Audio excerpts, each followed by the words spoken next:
Oil pulling அது எப்படி பண்ணுறது? காலையில் எழுந்ததும் எதுவும் சாப்பிடாமல் இதயம் வளத்தை வாயில ஊத்தி நல்லா கொப்பளிக்கணும், அப்புறம் அதை துப்பிடணும். இதுதான் ஆயில் புல்லிங்.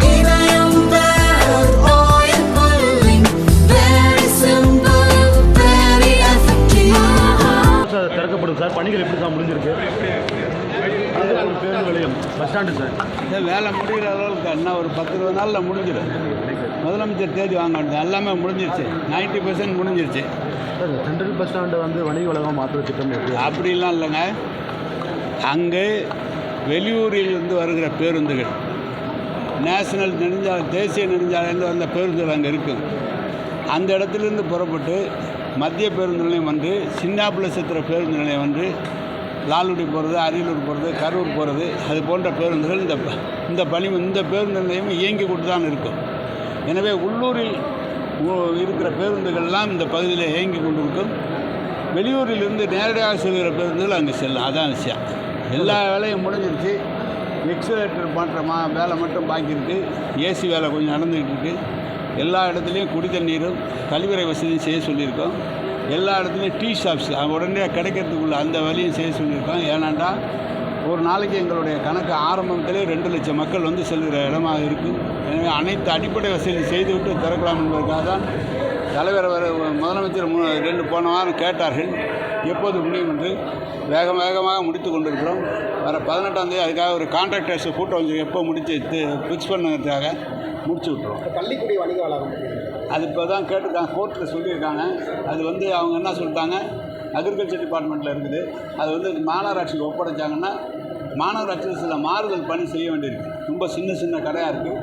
மாடியிலலாம் கடை எடுத்துகிட்டு போக முடியாது. மாவட்ட ஆட்சியர் ஒரு சிறந்த வல்லுநரை வச்சு கடையை பெருசாக்கி வெகுவாக வியாபாரம் செய்கிற அந்த தொகையை செய்வார்களானால் அந்த கல்விக்குடியும் உடனடியாக மக்கள் பயன்படும். பஸ் ஸ்டாண்டு திறந்தோன்னா அதுவும் வந்துடும், பயன்பாட்டுக்கு வந்துடும். இல்லை, அது ஒன்றும் தெரியல. கலெக்டர் ஏதோ வச்சுருக்காங்க, நான் ஒன்றும் பார்த்துட்டு சொல்கிறேன். பட்ஜெட்டில் தமிழ்நாட்டுக்கு என்ன தான் பிஜேபிக்காரங்க நாங்கள் செஞ்சோன்றாங்க, பிஜேபிக்காரங்க நாங்கள் தமிழகத்தில் செஞ்சுருக்கோன்றாங்க. சார், இந்த தடவை தமிழ்நாடுன்னு பேரே சொல்லு, அதுதான் முதலமைச்சர் சொன்னார். கடந்த வருடம் சொல்லவில்லை, இந்த வருடம் சொல்லவில்லை. முதலமைச்சர் நேரடியாக கேட்டுக்கொண்டது ஜனங்க ஏதோ ஒரு சில திட்டங்களுக்கு பணம் தந்திருக்காது. முழுமையாக பட்ஜெட்டிலே தமிழ்நாடு புறக்கணிக்கப்பட்டிருக்கிறது. அதுதான் தலைவர் அவர்கள் எடுத்து சொன்னார்கள். தமிழ்நாடுங்கிற பேரே வரல.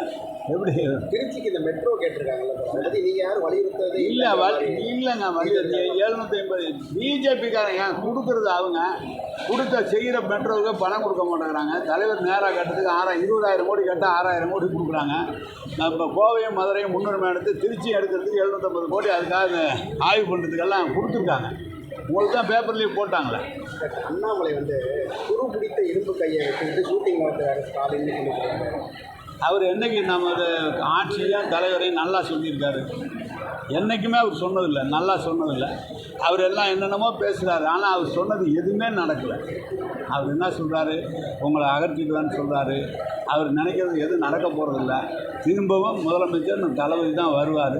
மக்கள் நல்லா இருக்கிறாங்க. இப்போ கூட மாணவிகள்கிட்ட பேசும்போது இந்த மாதிரிலாம் ஒரு வரவேற்பு மாணவிகளுக்கு முதலமைச்சருக்கு இருக்கிற வரவேற்பு யாருக்குமே இருந்ததில்லை. மீண்டும் கழகம்தான் வரும், தளபதி தான் முதலமைச்சர் ஆவார். எவ்வளோ பேர் கூட்டு சேர்ந்தாலும் அதை பற்றி கவலை இல்லை. மக்களோடு நாங்கள் இருக்கிறோம். சார், மும்மொழி கொள்கையை ஏற்றுக்கொண்டதான் நிதி தரப்படும் சொல்லி மத்திய அமைச்சர் அதான் கொடுக்கலையே. நம்ம கொடுக்கலையே. ஏற்றுக்கொள்ள மாட்டோன்னு சொன்னோன்னா 2,000 கோடியை வேறு மாநிலத்துக்கு கொடுத்தாங்களே, நம்ம கொடுக்கலையே. பிளாக்மெயில் பண்ணுறாங்கன்னு சொல்லியிருக்காரு ஸ்டாலின் கூட. ஆமாம், அதான் சொல்லியிருக்காங்களே, வேறு ஊருக்கு கொடுக்குறாங்க. அதாவது நிதி பற்றாக்குறையை ஏற்படுத்தி அரசுக்கு நெருக்கடியை உண்டு செய்கிறார். ஆனால் அவங்க பேசுகிறதெல்லாம் பார்த்தா என்னமோ அவங்க தான் பூரா தமிழ்நாட்டுக்கே செய்கிறது மாதிரி, ஒன்று கூட செய்யாமல் இது மாதிரி பேசிட்டு தான் இருக்கிறாங்க. இதுதான் சொல்கிறேன். வழக்கு தொடரெல்லாம் முதலமைச்சர் பாருங்க. நான் கேட்ட கேள்வி நீங்கள் அதுக்கு தான் உங்கள்கிட்ட நான்